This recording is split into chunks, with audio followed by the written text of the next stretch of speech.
Hello, everybody. Welcome back to episode number 54 in our Oxygen Not Included Redux series. I wasn't feeling so well last few days, and so I just spent some time putting in this water boiler. I didn't record any of it because it's a very slight change on the design that I had before. So let me scroll down here. So this is the boiler that we had for a long time. It's still working. I still have some of the water being directed down here, and I'll get to that in a minute.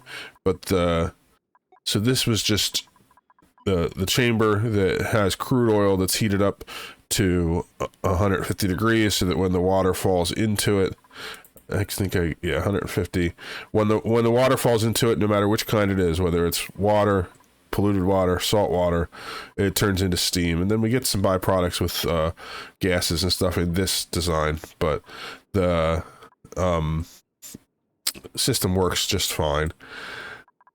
All I did was, instead of using gold, I switched to actually no, I think I still used gold pipes. Let's check that. I think I did. I was gonna switch to aluminum. I didn't. Yeah, I used gold pipes, but I made this chamber up atop a little bigger, and the condensed down our coolant loops here. So we have a lot more coolant going into it, and it's tightly wound so that all we have going through is the water. There's no space for air to get through.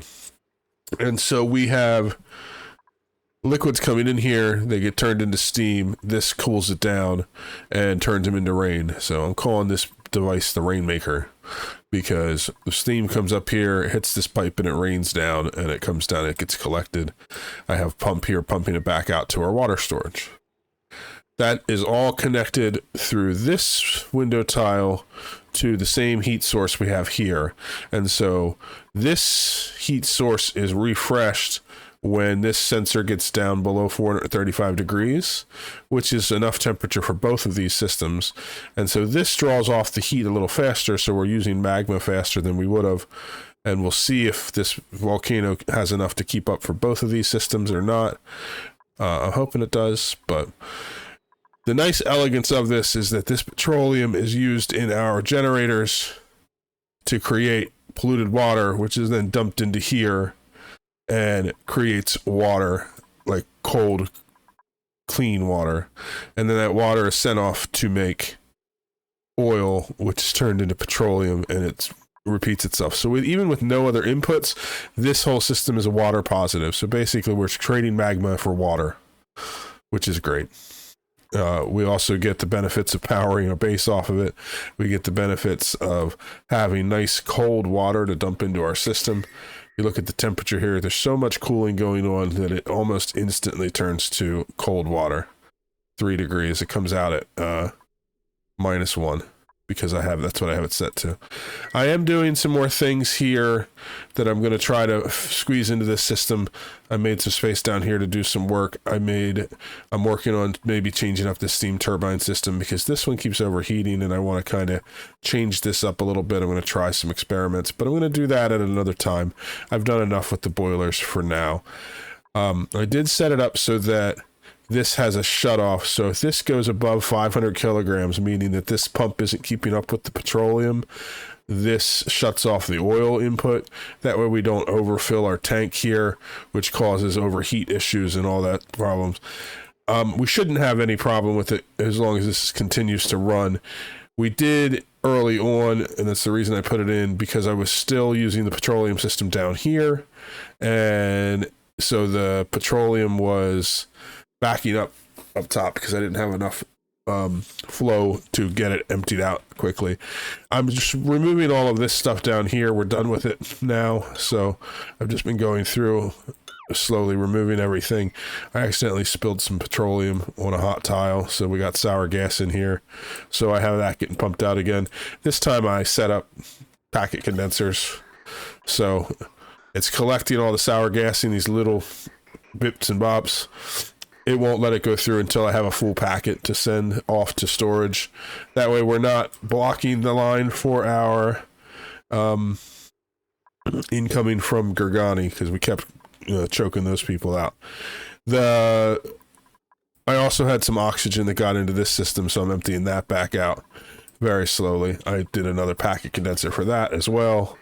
So basically, it sends off the sour gas and it sends off the oxygen, and when they go through, they take priority, so those systems can keep running, but mostly I'm just pulling the gases off of Gorgani as we go, which has gotten pretty good. This is still mostly oxygenated here. We're still filtering out the carbon dioxide, and the map itself is almost completely clear of carbon dioxide now, and it used to be all the way to the top. Now, that being said, this is still packing in the carbon dioxide into this system, so there's not much space for it, but this is almost out of lumber anyway currently, so I'm redesigning the system to make the use of our lumber more efficient, and I'm probably going to be increasing our lumber production just so that we can make more water for Gorgani. So in that end, I am doubling up our ethanol distillers, but I'm expanding them out into space, so I need to build them. Also not what I'm going to be working on today. What we need to work on today is, over the course of all this time, we've gotten all this wiring or plumbing and wiring that's just everywhere. That's, you know, everything is sort of jammed in where I could fit it. And I had started on my new filtration system over here.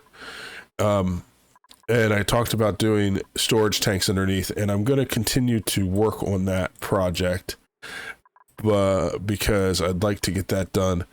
So that's what I'm going to focus on today. So what I want to do is I want to design a storage tank that I can fit right underneath here. It's an infinite tank that has multiple inputs and multiple outputs, and that way when fluids get filtered into here and they get dropped off down here, they get stored in a tank, and then from that tank it goes off to be processed. So it's going to take me a little while to figure out exactly where I'm going to put everything and design that, but once I get started designing the system, we can do that together. But first I'm just going to be cleaning up a lot of junk lines and working on getting some of this water stored away, which is still slowly pumping. I think I'm going to throw some more pumps at it so that I can get it all done quickly and clean some things up. So once we're done with that, we'll come back and we'll start working on designing our new system over there. I've started to lay everything out here. The basic design is pretty simple. Gonna have a drain here that is connected to the filter up top. So this, once this reservoir holds enough so this pitch pump will work, it'll start dumping into the infinite storage underneath.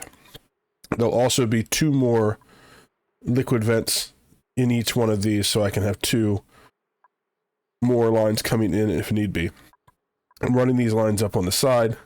I'm going to have 2 pumps inside with 2 sensors so I can turn them on and off. And then I'll have 2 lines that come out from each of these storages. I'm not going to use most of them, to be honest, but having them set up now before, so that I don't have to go in there once they've started storing liquids, is worth doing. So I just need to get all this built out and get all the plumbing done, and then we can seal it up and it'll be ready for us to start pumping liquids in. I'm just going to leave it with the oxygen in there to fill up the airflow tiles around, and since they're all connected, it'll push air into all of them, which will be fine. I'm doing some ladders across here because I'm going to be doing all of our lines coming out on these rows. So I'm redirecting our water down here now to get it out of our way, and then we'll run our oil one first so that we can, because that's the one that we already have run, and we'll run it down here. So basically I'll have 2 lanes here to run. So I have 8 total fluids stored here. I'll have plenty of space for me to run the lines out without them crossing over each other, and then direct them where I need them to go. It'll probably end up being a mess if I end up using a lot of them, but like I said, mostly it's going to be, this will just be overflow storage for most of these, and the ones that are dedicated I will store differently. we've gotten all the structure built, and now I am working on the plumbing for our liquid pumps. Our drains, I already have all the plumbing installed so that I can, once I redirect the line from this water, which looks like it's now finished being emptied, I can connect them all up and pull out the old ones. But basically it's going to be each cell will have 2 input lines, 2 output lines, and they're kind of spaced apart, so I have some room to work with. So all we need to do here is, this line here is our old water line that goes down to our wells, which we have redirected. So we can disconnect some of this stuff here.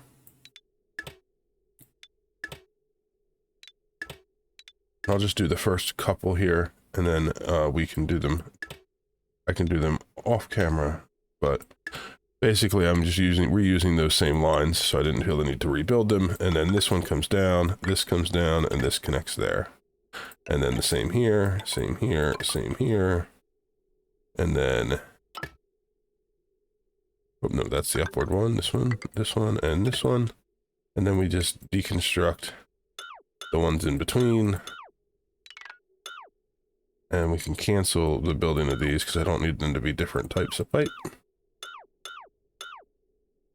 There we go. So now I just need to repeat that for all of these. And then once the bottom line gets installed, I need to run power, which might be a little bit of math figuring out how many to connect to each power line.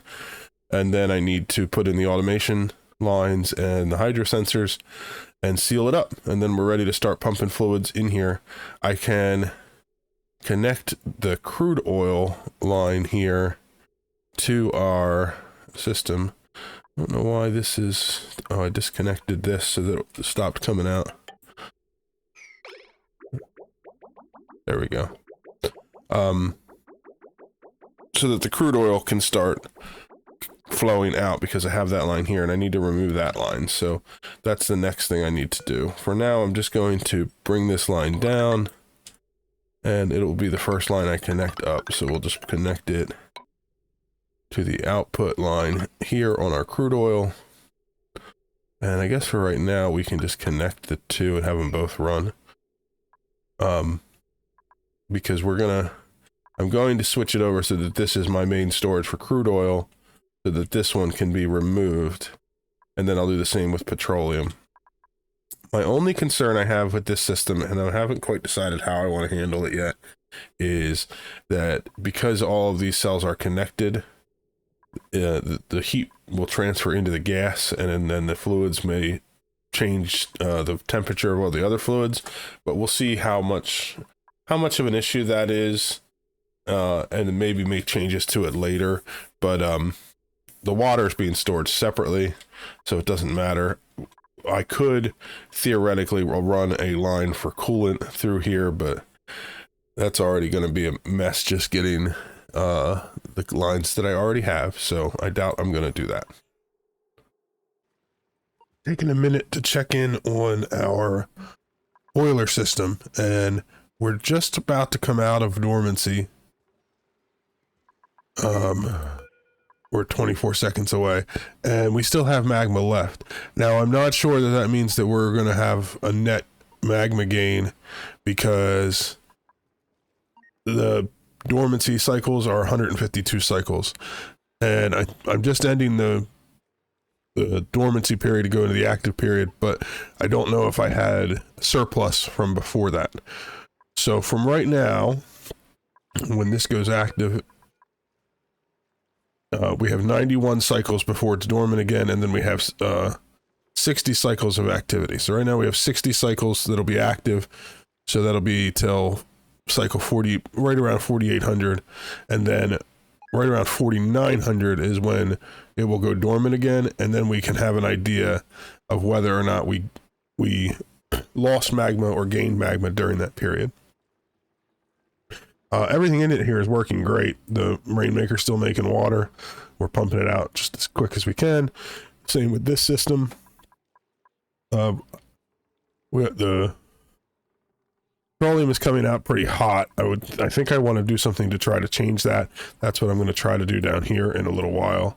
but everything's going go. The only thing that is an issue, that isn't really an issue, is that I had magma spill up onto this tile. I guess when this was formed, it filled up there. I'm concerned about that happening more often, and then this building up to the point where it gets to the point where it heats up this tile. So far it hasn't happened, but it's a possibility. If it does, we may have to go in and make some changes here. I had moved this system down one block. I could move it down another, which would give us more space in here to prevent that from happening if it does keep happening.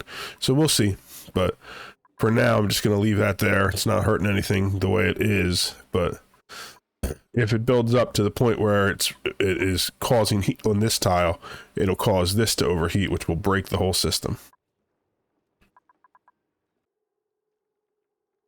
We've gotten our new filtration system all built.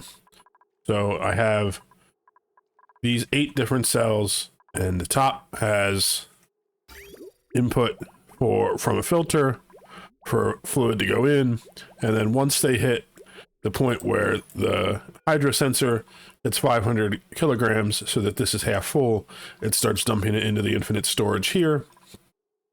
And that's the same for all of these. And the next thing I need to work on is getting this connected. The only one that's flowing right now in here is the oil. So I have redirected the oil coming up from our oil reservoir just to go through the filter, just to test to make sure everything works.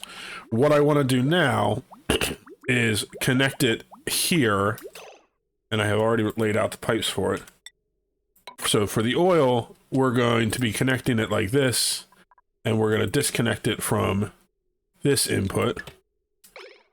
So this will continue flowing until it's empty into the filter, and it'll fill this up. And then now all the oil coming straight from the reservoir is just going to go straight into our infinite storage here. And then that will, if this is above, let's say it's above 100.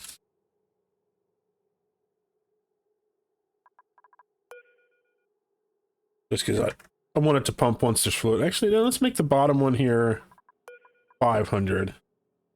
Top one can be 100. I just want these in here for now set to make sure that when it's pumping out, it's full. So if there's just a little bit of fluid in here, I don't want it to pump out. I want it to fill back up. So basically, I just don't want the line to be not saturated with fluid. So now we have liquid pumping in here. And since this sensor is not going off, it is just building up. We can't quite see it yet because of the way fluids and oxygen not included works. When they're on airflow tiles, you can kind of see the haze effect from them, but we won't see them until there's a substantial amount of fluid.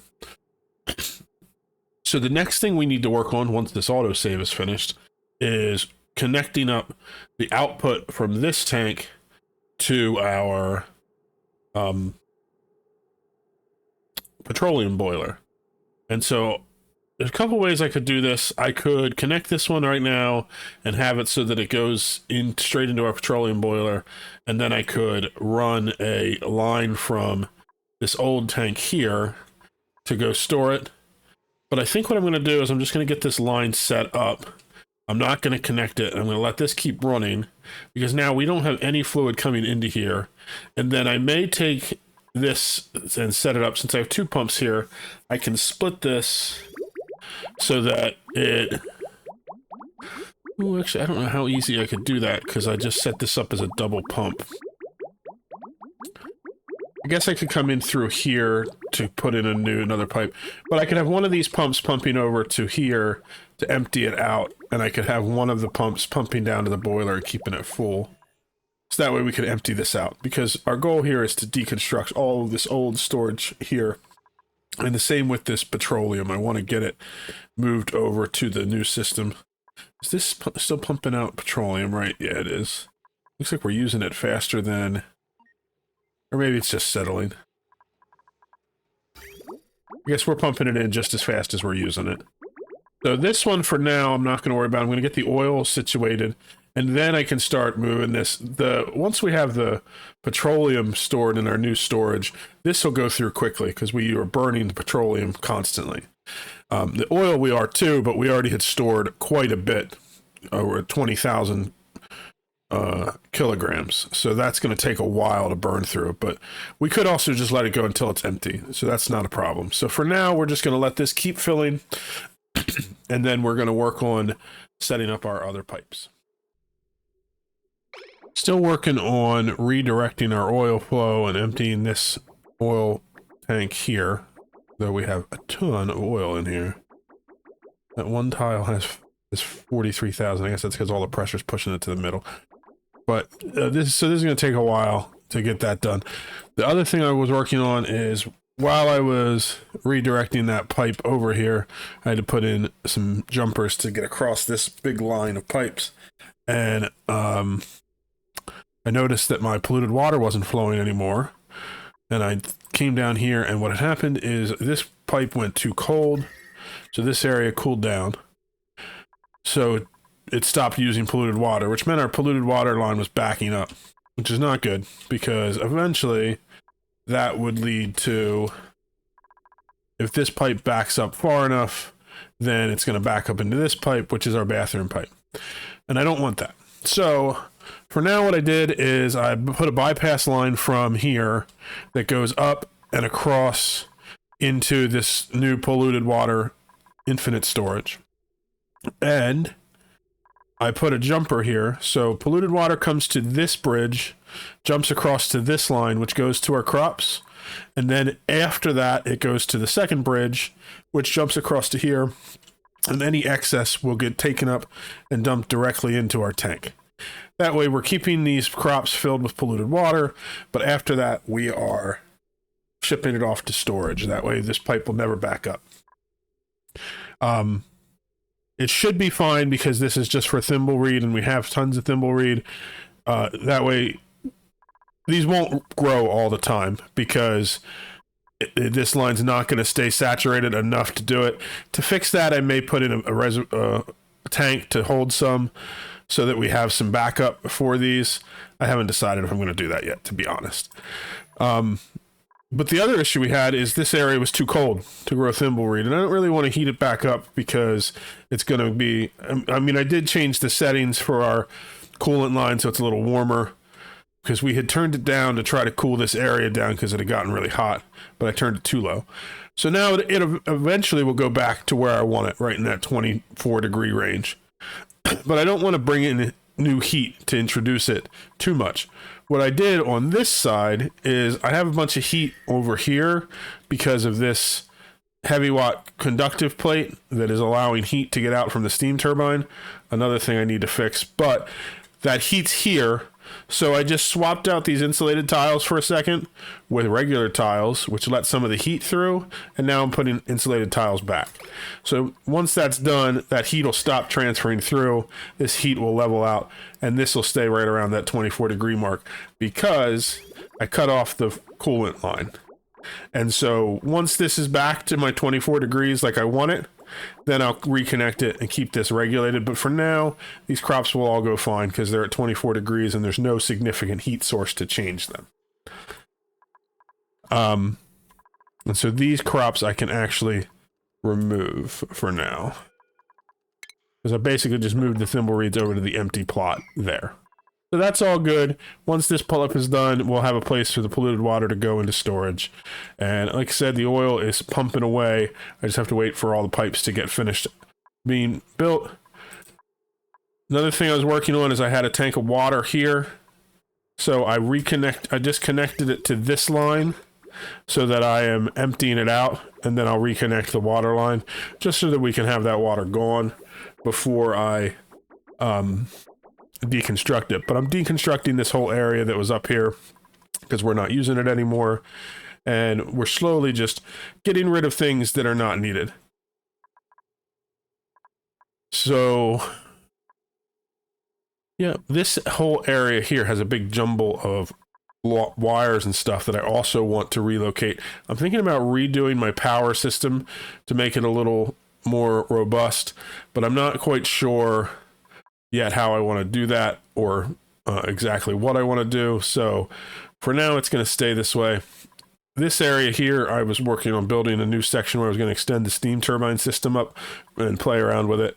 But these wires are messing with me, so I may have to figure that out before I get too far. What I could do is run this. I have this heavy watt conductive wire that goes up to connect our power spines on either side. I could run down a line somewhere through here to put some power for all this stuff over in this area, but I'm kind of trying to keep all the power centralized, and that really doesn't do it. So I'll have to give it some more thought, and we'll probably focus an episode on cleaning up our power system because it is looking quite complicated at the moment. It's still pretty neat and organized, but it's a lot. The other thing is that I'm planning on moving a lot of this stuff, which will get rid of a lot of this power line, because I'm probably going to build our new base area on this side, which means the power will connect over to this grid. And this grid has a lot more space, which is why I want to kind of centralize all the new buildings on this side so that I don't have such cramped quarters. So a lot of things to do as we go forward and get this project finished. Our construction up here with our pipes is still underway, but I'm actually working on something else right now that I wanted to show you. This section down here, the magma's all gone. It's all turned to rock. So I'm going to start removing this. What I want to work on is moving this wall all the way down so that I can extend our ladders down and make this into one large tank for oil. That way we can just keep producing oil faster than we can pump it out. And, you know, bigger oil well. That way we can just keep sending the water in, getting more oil out. The issue is I still have some rocks in here that are 1300 degrees, and I need them gone before I can extend this down, because if I leave that there and that oil hits that really hot rock, it will heat up super fast, turn to petroleum, and then flash to sour gas. And then I got another mess to clean up, and I don't want that. So I built some ladders up here to get to the different areas, and I am letting my dupes dig that rock out so that it falls down. What I'm going to do is I'm going to just take this wall and I'm going to extend it over a little while. Then we can dig all this out and let the oil go down a little bit, and then we will clear all this out and then work on moving the rocks out of here so that there's nothing down here, and then we can extend the wall the whole way down. But that way we are getting all the hot stuff out of the way before we do it. So it's just a slow process, something to do while we're working on other stuff. I do need to finish all these piping up here for this part, but we still have so much oil in here that it's going to be a long time before I have it run low on it, so it's no problem at all. I've been keeping an eye on our magma here. This goes off again in 9 cycles. Right now it's keeping up that I have enough magma in here so that when this goes I have more, but I'm concerned that in 60 cycles when we go into a dormancy phase for we're dormant for 60 cycles, so we're active for 91 cycles and then we're dormant for 60. So during that 60 cycles of dormancy, I'm afraid that we're going to run low on magma in here, and this whole system's going to come to a halt. And I'm not even running all of my water through here, because right now I still have some of my water coming down here to keep this system running, because I'm using it to draw the heat out of this last bit of magma. So we'll see how that works. May have to come up with another solution, but we'll keep things going. So we're going to finish getting this done, get the oil moved down. We're going to finish all that piping. I'm going to do all that off camera because it's all just monotonous waiting of time. We got our main projects done for this episode. In the next episode, I'm going to work on starting to move out of this section. And so what I think I'm going to do, and I've thought about doing it for a while just because it would be fun to do, is I'm going to try to do private barracks for each of our duplicates. And so right now, as far as the rooms go, they get a buff here of +1 morale from the barracks, and then they get +6 from the Great Hall. And so I'll still have them eat over here, and probably do the bathroom. Well, the bathroom, I'm probably going to set it up. What I'd like to do is I'll have a private bathroom for each of our duplicates, because we can do a 12 tile bathroom, and then next to that bathroom I can do a luxury barracks, which will have a comfy bed. Actually, if I do a private bedroom, it has to be a little bigger, but I have the space. Either way, I'm going to have a bathroom and a bedroom that's over here along this section, because I'm trying to move over to this side.